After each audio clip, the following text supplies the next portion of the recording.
Boy, what's your favorite throw 'em out of the club play?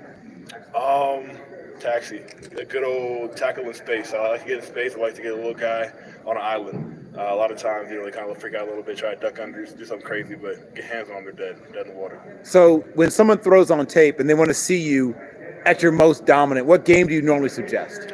I'd probably say Ohio State or Texas or Oregon as well. I feel like I play best versus the best teams. When the competition is So great, you've played against Derek Harmon, yeah, yeah, yeah. and you played against, well, everybody at Ohio State. Yep, You saw some of JT, you saw some of Jack even a little bit. yeah, a little bit, yeah. And then obviously Texas has got a couple of guys that are pretty Yeah, decent. great team. Barron Sorrell, I guess you probably saw him a little bit. Yeah, Or 88.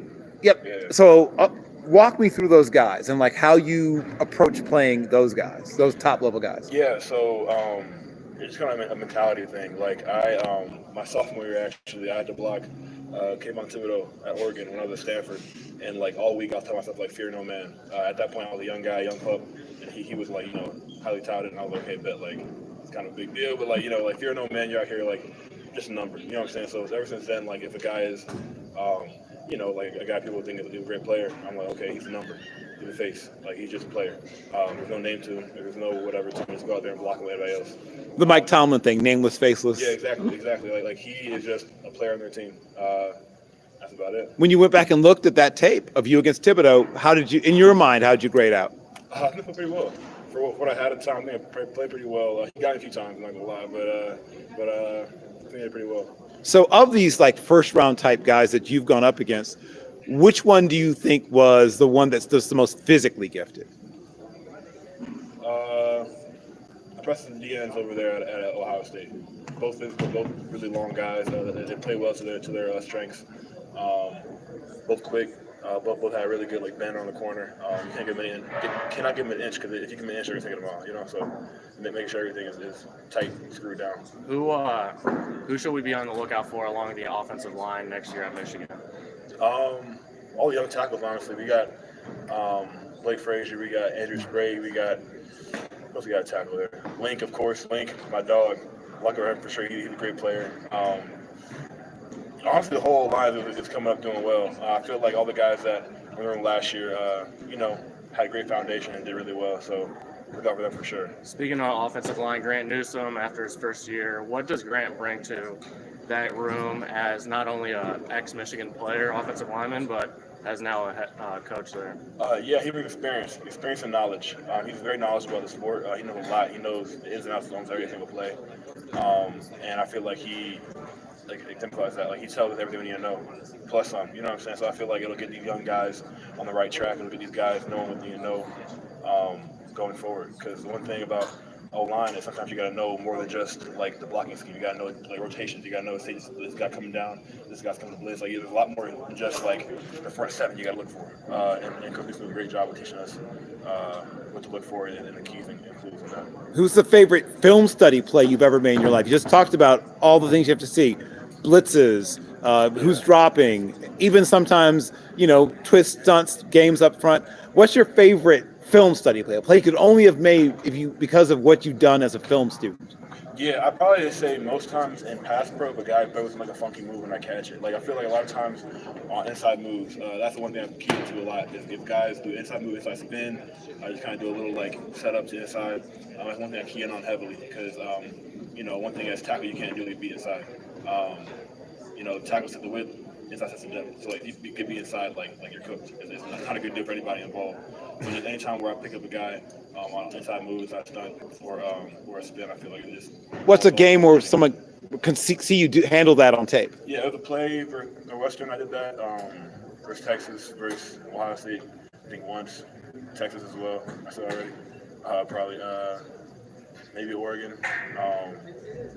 Those are the rushers that were a little more skilled, that had more in their bag, that did a little more. Yeah. Nutrition is a huge part of offensive line play, keeping your body right and everything. How integral is Abigail and her staff to you as a player and the team?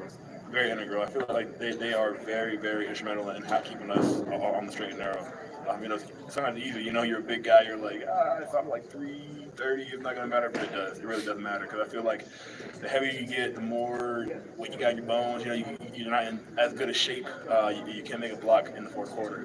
There's times where like being in great shape, being fueled well, makes a difference. Like if you're wearing on a guy in the fourth quarter, you see him break, and you're also breaking. Like you're an even standing point. But if you see him breaking and you start feeling the tank, like you can take that advantage. You know. What's your favorite healthy meal and what's your favorite cheat meal? Healthy meal, probably just like some kind of like lean steak and like some kind of vegetable. I like to make I like to grill steak or like cook on like a little what do you call it? Like a wok or hibachi or What's it even called? The stainless steel, bro. I've been getting hit on that recently. The stainless steel is the way to go. Anyways, I got a stainless steel pan and cooking steak on that with some eggs and some vegetable like a broccoli. like a flat top? Is that you're talking about one of those things that lays out flat for your? It's just like a regular stainless steel pan. Oh, okay. Yeah. That's a skillet. Yeah. Oh, okay. Yeah.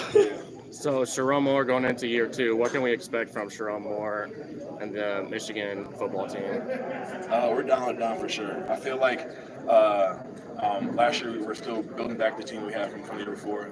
The culture was still there. I feel like this year guys are getting dialed down even further. Coach Moore, great coach.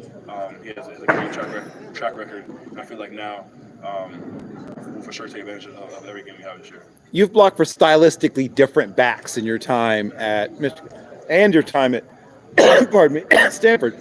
Tell me about or walk through sort of the things about those backs that made them good and special, and how do you approach blocking for them?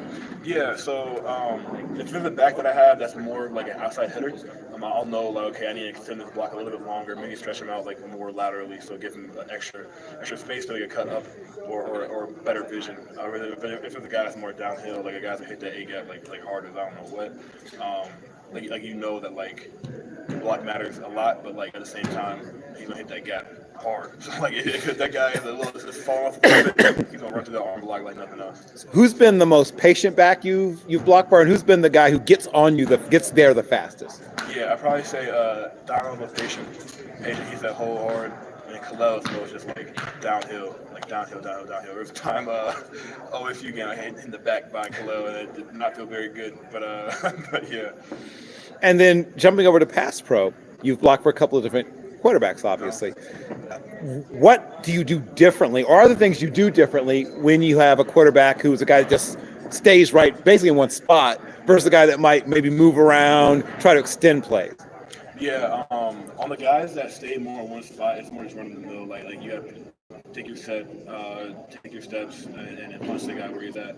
But the guys that move around a little more dynamic. I feel like if you're the guy that is prone to the pocket, you have to be careful to hold him first of all. If you come close to your side, you can't hold on too long, or you'll get that call for sure. So just knowing who's back there and knowing how to approach each block is definitely important. You guys have made use of both man and gap scheme principles. Walk us through or sort of divide up the things you're doing differently with your eyes, your hands, and your feet in those two different schemes. Yeah, so in gap scheme, we're working more to move guys like lateral. So like we got a combo called a deuce. The post guy is getting that 3-tech or 2-eye, like wherever the guy is, and wherever the technique is on the post guy, he's trying to get him propped up for the other guy to come hit that hip and get him move lateral and then get up to the second level. Also, like the second guy or first guy, depending on how the block plays out, is trying to work to that backside backer.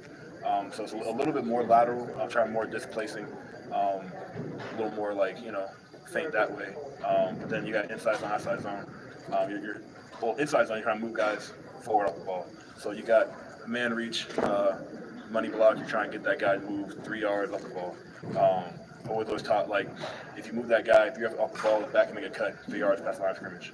So it helps every play get a little farther off the line. What's your favorite hitting a moving target play, where either you're pulling or even it's a screen or something, and you've got to get a guy who's, you're probably 100 pounds heavier than, and is trying to get away from you, but you don't let him get away? What's the favorite play where you've done that? Or maybe if there's a game you remember doing that? Yeah, versus USC this past year, I got a guy lacking. Going out there, I think it was either taxi or one of those places, I don't know.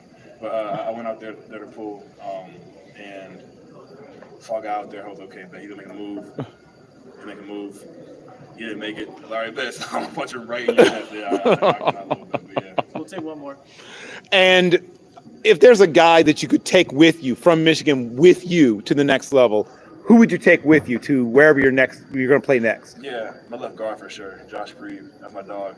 Love playing next to him. I feel like we meshed a lot this past year. Bonded a lot over our experiences in college. We both came from different schools, transferred in. And yeah, that's my dog for sure. What makes him so special to you?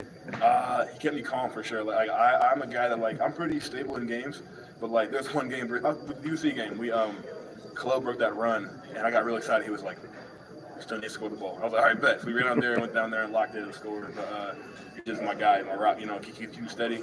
I hope I can do the same for him for sure. Thank you, Miles. Yes, sir. Thank you.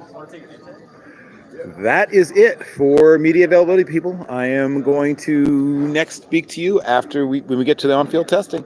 That is a WRAP, as they call it. Yep, that is a wrap. See you soon.